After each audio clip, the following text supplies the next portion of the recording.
Halo teman-teman semua, masih dengan saya di dalam acara Ngoceh, ngobrol dan cerita tentang hukum. Jadi di kesempatan ini teman-teman, ini saya ingin membahas kasus yang lagi rame ya, yang berkaitan dengan Agnes Monica dan Ari Bias, di mana Ari Bias ini menggugat Agnes dan gugatannya ini menang teman-teman, dan Agnes dihukum untuk membayar kerugian sebesar 1,5 M.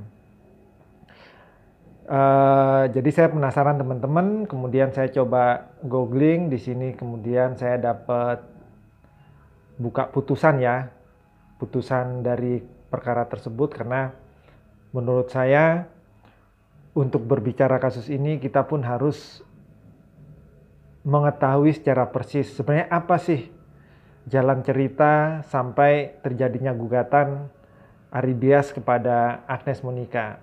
Jadi ini saya lihat berdasarkan putusan ya, putusan pengadilan, putusan nomor 92 PDT.sus garis datar HKI garis miring Hak Cipta garis miring 2024 garis miring PN Niaga Jakarta Pusat.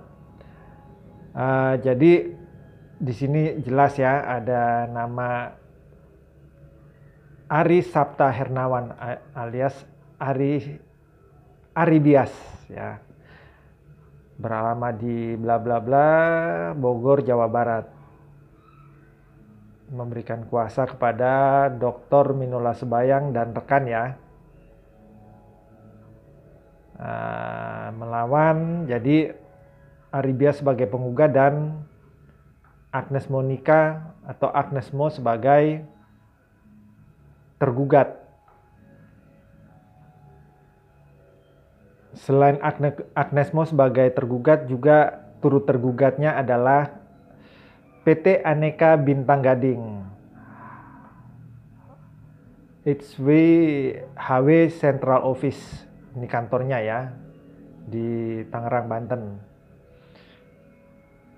Jadi mungkin kalau duduk perkaranya teman-teman sudah tahu ya, duduk perkaranya si Agnes ini digugat karena ketika dia menyanyikan lagu di dalam sebuah event ya yang diselenggarakan oleh turut tergugat, yaitu PT Aneka Bintang Gading atau saya singkat ABG ya. Itu katanya sih tidak mendapat izin dari Ari Bias selaku pencipta. Di dalam persidangan teman-teman, Agnes atau kuasanya itu hadir, namun turut tergugatnya PT ABG ini nggak hadir ya teman-teman ya. Namun tetap perkara ini, tetap pemeriksaan atas perkara ini tetap dijalankan teman-teman. Dan dari selintas yang saya baca teman-teman, sebenarnya kok ada yang janggal ya di dalam putusan ini.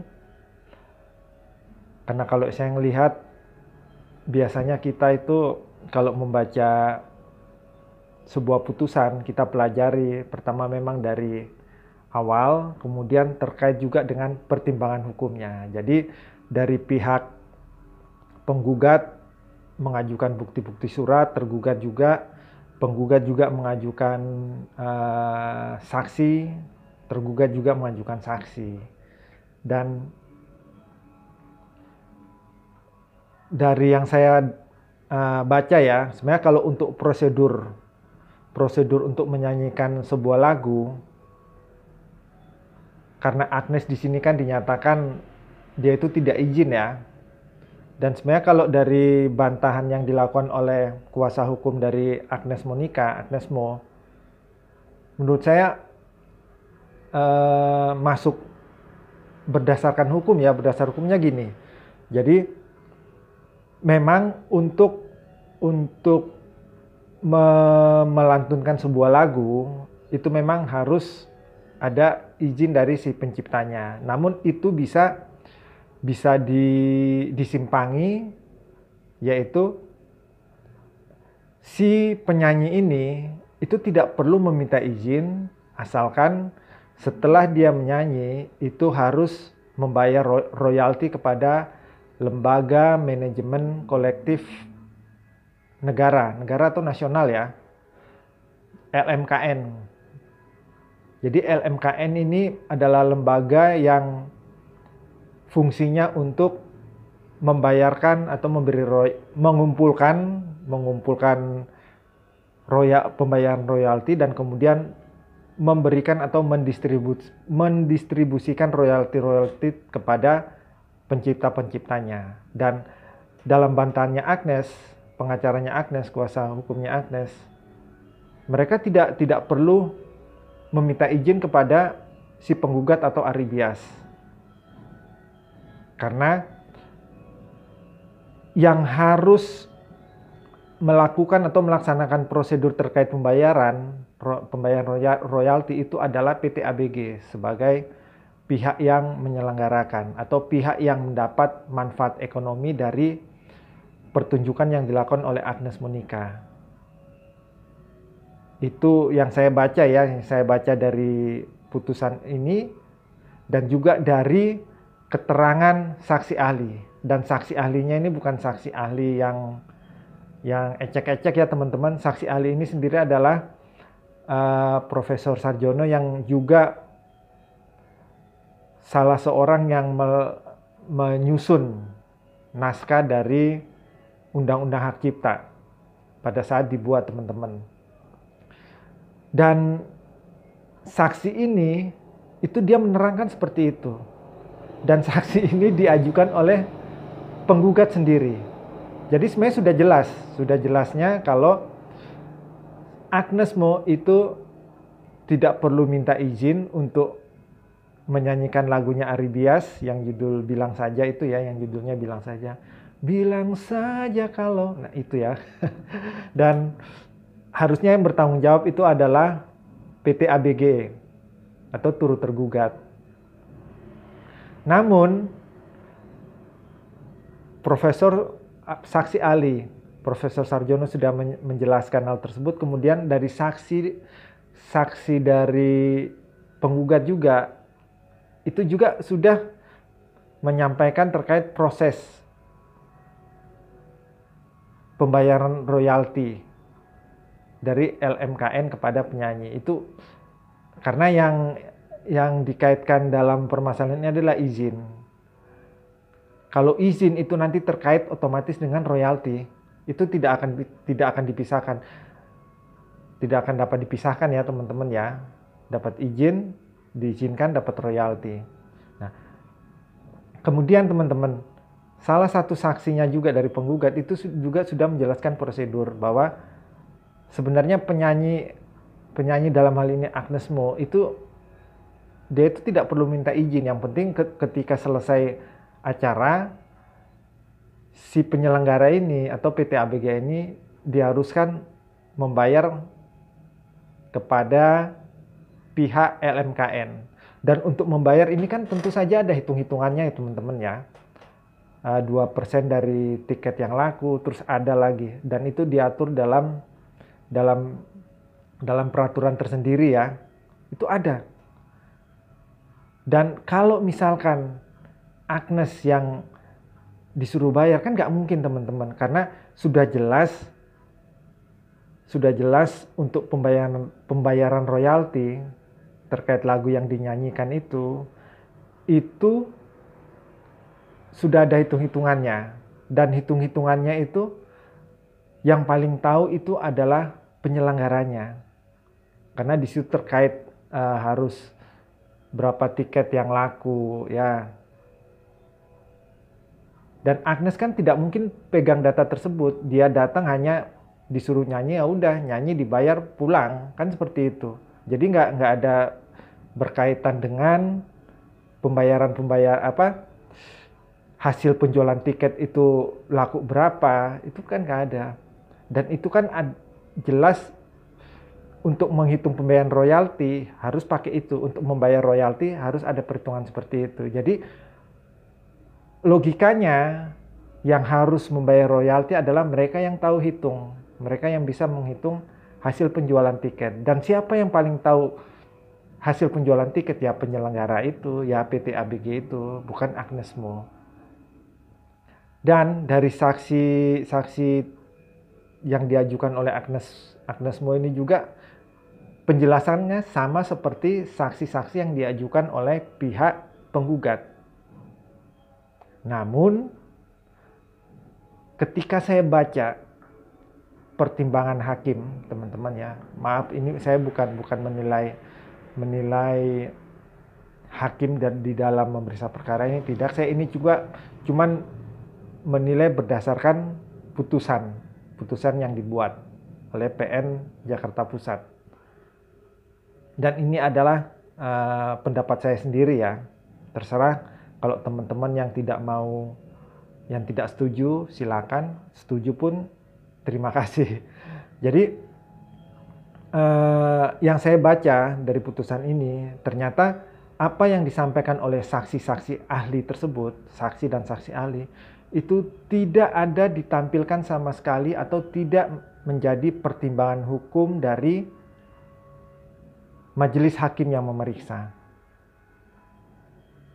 Silakan ya teman-teman ya, kalau mau belajar, mau lihat sama-sama, teman-teman tinggal cari nomor putusan tersebut, googling, dibuka di situsnya Mahkamah Agung. Di situ kelihatan teman-teman pertimbangan hakim sama sekali tidak ada membahas tentang saksi-saksi ahli. Artinya apa? Kejanggalannya di situ teman-teman ya. Dan selain itu, si penggugat atau Ari Bias ini sepertinya dia menerapkan apa yang disebut direct license. Direct license itu gini teman-teman, itu yang biasa dipakai sama Ahmad Dhani ya. Jadi siapa kalau yang mau nyanyi, ngomong ke dia langsung oke, bayar. Kalau nggak salah seperti itu ya Mas Ahmad Dhani, kalau saya tidak salah menafsirkan. Jadi direct license seperti itu, dan mungkin itu yang dipergunakan oleh Ari Bias di dalam gugatan ini. Intinya, Agnes, kamu kalau mau nyanyi izin dulu langsung ke saya, hitung-hitungan berapa baru silakan nyanyi.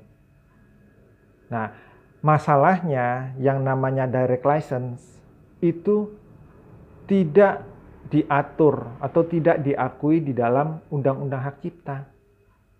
Kenapa Undang-Undang Hak Cipta tidak mengatur? Karena Undang-Undang Hak Cipta sendiri mengaturnya terkait izin yang berkaitan dengan royalti itu adalah diatur atau dikolek ya, ditagih dan dikelola oleh lembaga manajemen kolektif yang tadi saya sebutkan, LMKN. Jadi kalau berdasarkan direct license itu tidak diakui di dalam Undang-Undang Hak Cipta. Kecuali ya, menurut saya kecuali di awal sudah ada kesepakatan direct license antara Agnes dengan Ari Bias, penggugat dengan tergugat, saya rasa itu bisa dijadikan dasar. Karena apa? Pasal 1338 ya, Pacta Sunt Servanda ya. Jadi kesepakatan yang dibuat, perjanjian yang dibuat antara para pihak itu menjadi undang-undang bagi mereka sendiri. Tetapi mengingat itu tidak ada kesepakatan antara Ari Bias dengan Agnes, jadi tetap harus dikembalikan kepada Undang-Undang Hak Cipta. Begitu ya teman-teman ya. Jadi menurut saya wajar kalau Agnes tidak terima dan melakukan langsung kasasi ya ke Mahkamah Agung. Dan menurut saya kalau ini dikasasi, saya rasa dengan apa yang dibaca oleh majelis hakim yang lebih tinggi, Mahkamah Agung, masih terbuka peluang Mahkamah Agung akan memeriksa ulang perkara ini dan memberi putusan yang bisa jadi berbeda dengan putusan dari Pengadilan Negeri Jakarta Pusat. Seperti itu ya teman-teman. Bahasan saya hari ini terkait hak cipta, terkait izin antara Ari Bias dengan Agnes Mo. Semoga saja apa yang saya sampaikan ini bisa berguna dan bermanfaat untuk kita semua. Terima kasih.